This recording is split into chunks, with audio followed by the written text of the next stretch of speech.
All right, I'm here with Colin, founder of CAMSKNS, who recently got acquired. Colin, how you doing today? Pretty good. How about you? Doing good. Like we were talking about earlier, it's not hot, not cold over here in the Bay, but it sounds like it's hot for you.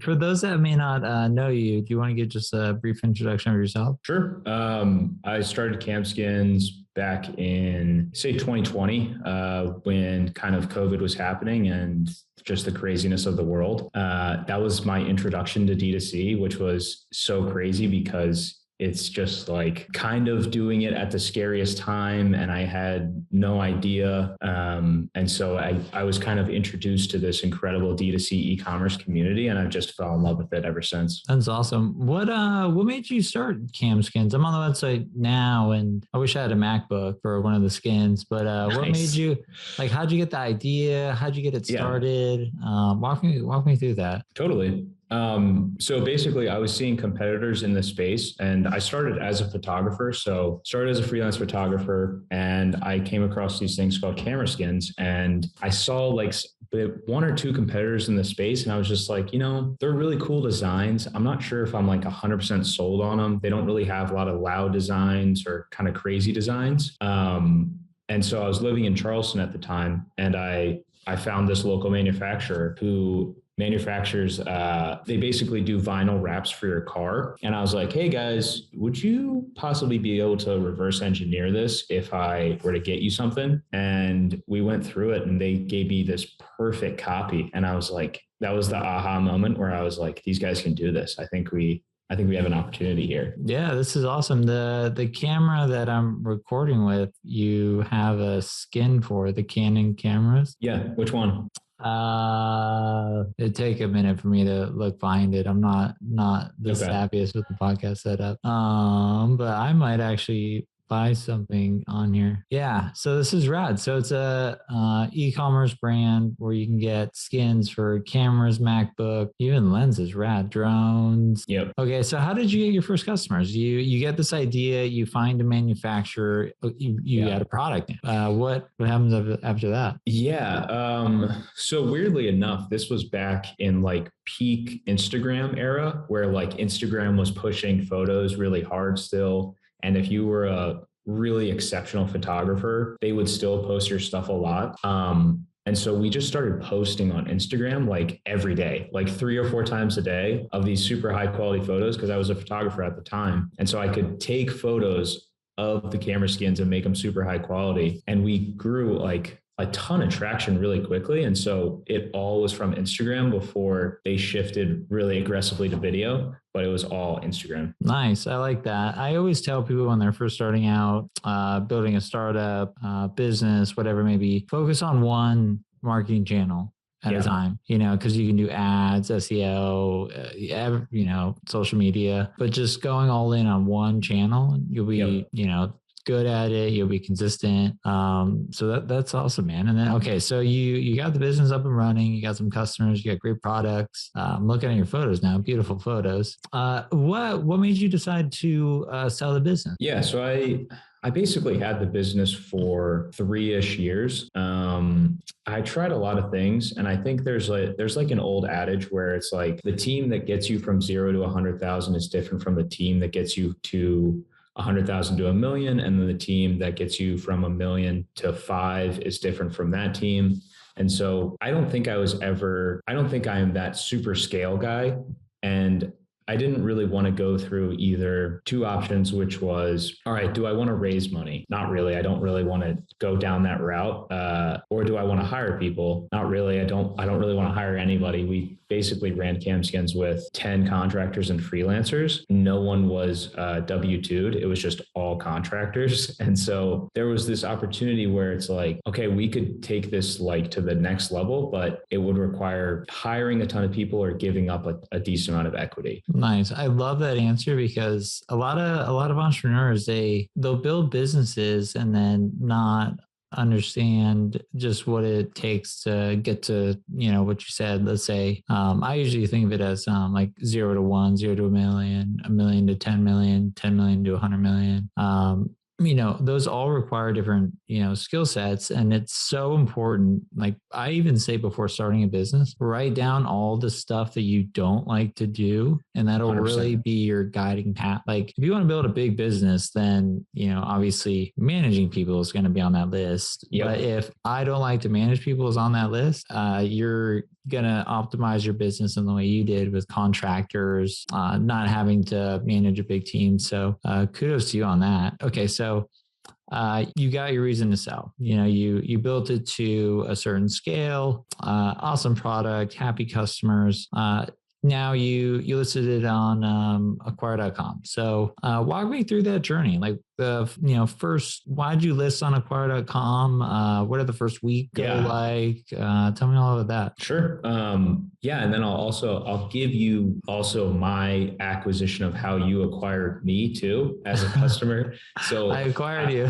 Yeah. So I was following you on Twitter, and I'm all about Twitter, and just like you constantly posting about it and just following your journey as a founder. I was like, God, this acquire thing, these guys are just like building momentum, doing great stuff. And so I posted it on two different sites. I posted it on Flippa and I posted it on Acquire. And I was for sure, my guess was like, Flippa's going to crush it. Like it seems more D2C oriented. Acquire seems like very SaaS related. And lo and behold, I got like 30 inbounds from Acquire, and I got basically one from Flippa within like a 2-week period. And I was just like blown away that my hypothesis was absolutely wrong. And I honestly, I couldn't be more happy that it was wrong, but absolutely blown away by that. That is, I'm glad it worked out in that way. So that's what, 30 NDA signed from buyers? So that's a feature that you guys have that I didn't realize. And it was incredible. So it's like you take away this kind of like fear of sharing all of your financials and kind of logistics and stuff and answering people's questions with that automatic NDA. I was a huge fan of that. So yeah, it was 30-ish NDAs signed within like 2-ish weeks or something like that. It was wild. Right on. Well, that's what happens when you build a good business and you list it on acquire.com. That sounds like a commercial, but we'll roll with it. Okay. So you got 30 buyers now. I'm just going to kind of walk through the journey. Sure. What do? You got all this interest, people signing NDAs left and right. Yeah. You got this other platform that, I'm assuming you probably started focusing all your time on acquire.com just because selling a business takes time. You have to talk to people. Yeah. How did you vet buyers? How did you negotiate with buyers? How did you speak with them? Yeah. And then how did you finally arrive? This is like the most loaded question ever. So maybe we can unpack it. How did you, vet buyers initially, and then how did it lead to the final buyer that actually acquired CAMSKNS? Yeah, so I used the chat feature inside of Acquire, and I was basically talking to all of them, and I would get the email updates because I think I signed up for like email updates on chat for Acquire, and so I would just get these email updates to my phone, and I would be like 11:45. And people would be like, hey, could you give me the P&L financials for the last 4 years? And I would just be like, all right, sorry. And I just run away from my girlfriend and just hammer out into the computer and send them a quick P&L for the last 4 years. But it was just constantly keeping those conversations flowing and then basically whittling away and fielding like verbal offers from people. And then slowly starting to go from like, okay, there's 30 people that are pretty interested. Okay, like 20 to 15 people want to take maybe more next steps to have some more serious conversations. Okay, like 10 people maybe want to put verbal offers. And then you start to like kind of get down to, okay, who's the right person for me? And I also had a couple kind of requirements on my side where I was fielding phone calls, and one of the requirements that I talked to all these guys with was if you buy CAMSKNS, the manufacturer stays the same. I use a US manufacturer. These guys took a bet on me when I had basically no money in 2020. And I basically gave them my life savings and was like, please bet on me. Like, I know I have no proven track record. Like, I promise I'll do something with it. So if you buy CAMSKNS, you have to use these guys because I owe that to these guys for sure. I love that. That's so awesome. Just staying loyal to, the people that, help get you where you are today. I like that. And then another thing that you just mentioned, though, that I want to bring up that is extremely important that people don't necessarily realize. When you're selling a business, guess what? You got to sell your business. And so just like in sales, when someone requests information, get back to them as soon as possible, because when I've seen acquisitions not fall through, we'll go and give advice to the founder, kind of look, and 9 times out of 10, we'll see chat logs not responded to. We'll see, questions answered 3 days later. What that does is it signals to a buyer that you may not necessarily be serious. And it's also kind of a view into what it's going to be working like with you. So like, great job responding like really fast, even on like 9:30 at night. Because that really does show the buyer, if they buy this company, you're going to be there, you're going to be responsive, you're going to be easy to work with. And all of that de-risks acquisition. Like, that's your job as, the owner of the business when you're selling, is to sell the business and to de-risk acquisition for the buyer. So great job on that. So, all right. So you found the buyer. This person is, he's agreed to your terms. You're, I assume, getting along great.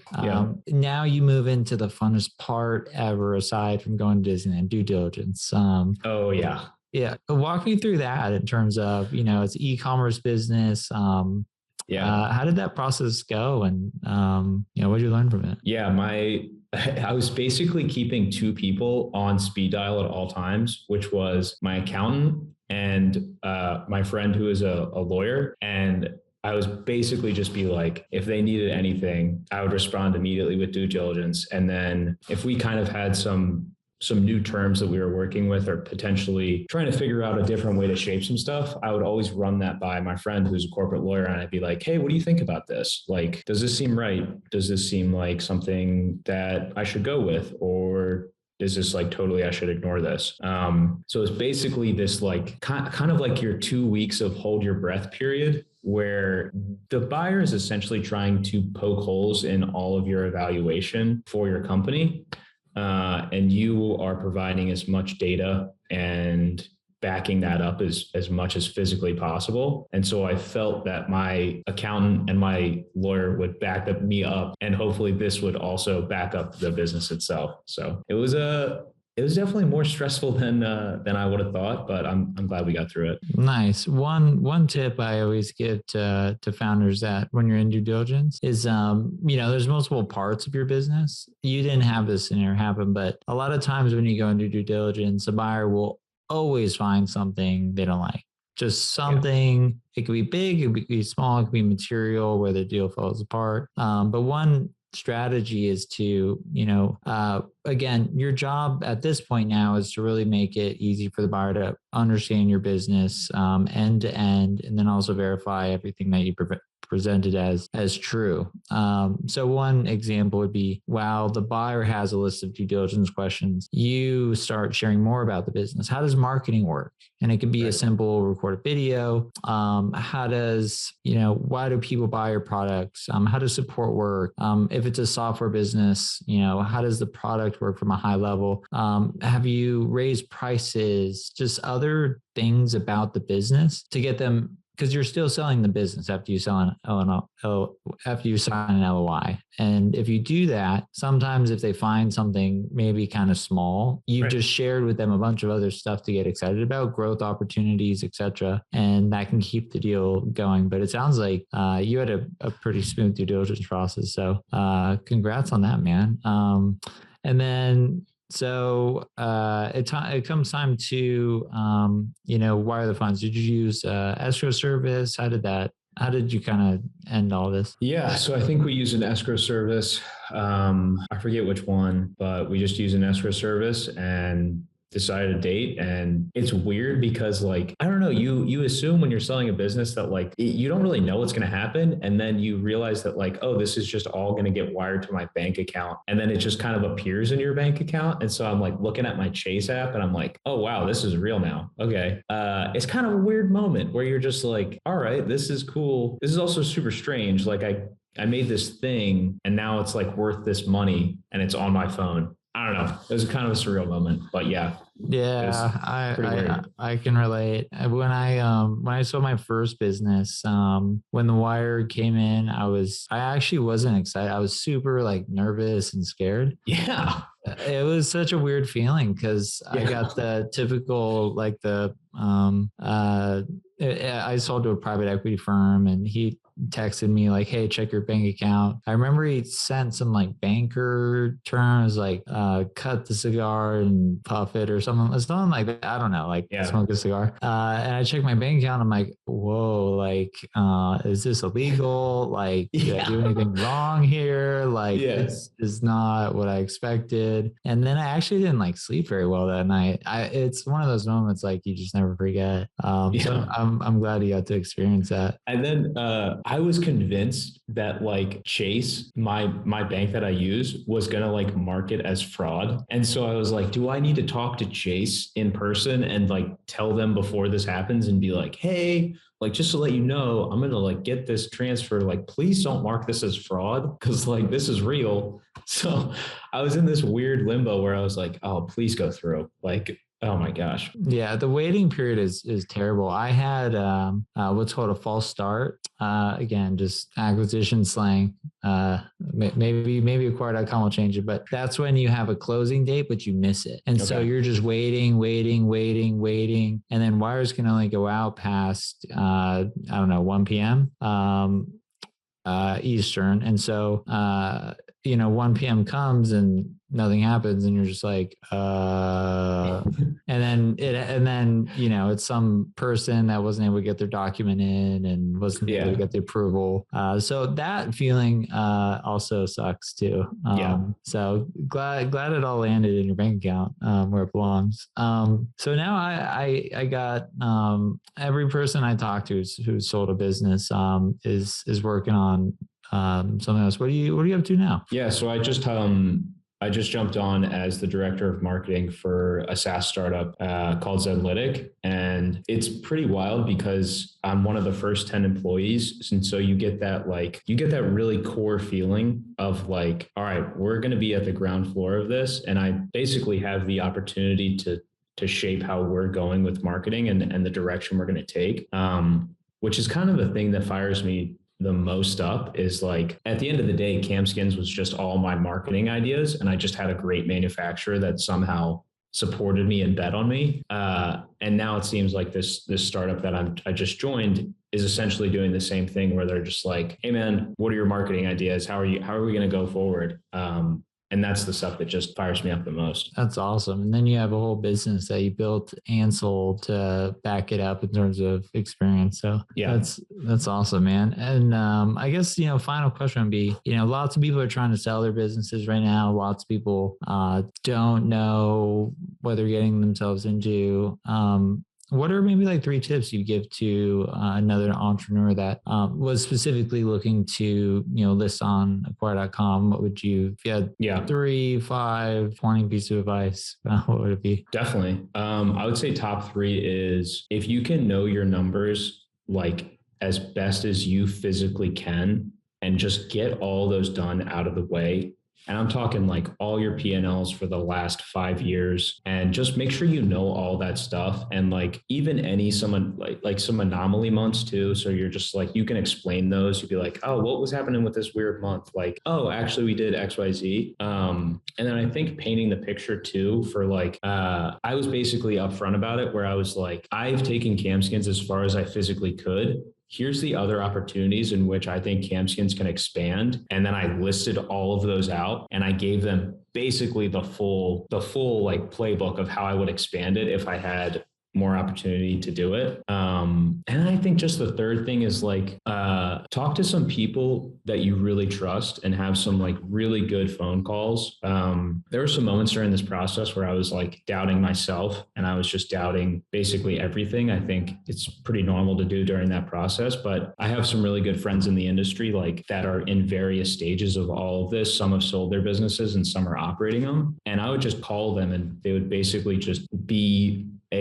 an opportunity for me to just like complain or give me some advice on this type of stuff. And that was more than helpful. I mean, that's huge. That's awesome. I love all that advice, specifically in the beginning, like preparation. Prep. Like the amount of startups that sell on acquire.com that prepare in advance compared to no P&L, no presentations, no information about the business. Because the first question a buyer is going to ask you is usually like, can I see your financials? Can I, so having all that up front gives a good first impression, shows you're serious about selling the business. And again, just increases your chances of getting acquired by a magnitude of an amount. I'd put it at like 500%. In terms of, because it shows buyers that you're serious, and buyers are looking at a lot of businesses. So I love that. And then two, pointing out growth opportunities. Like no one knows, the buyer is not going to know how to grow the business in the same ways that you are, because you've been living the business, you've built the business.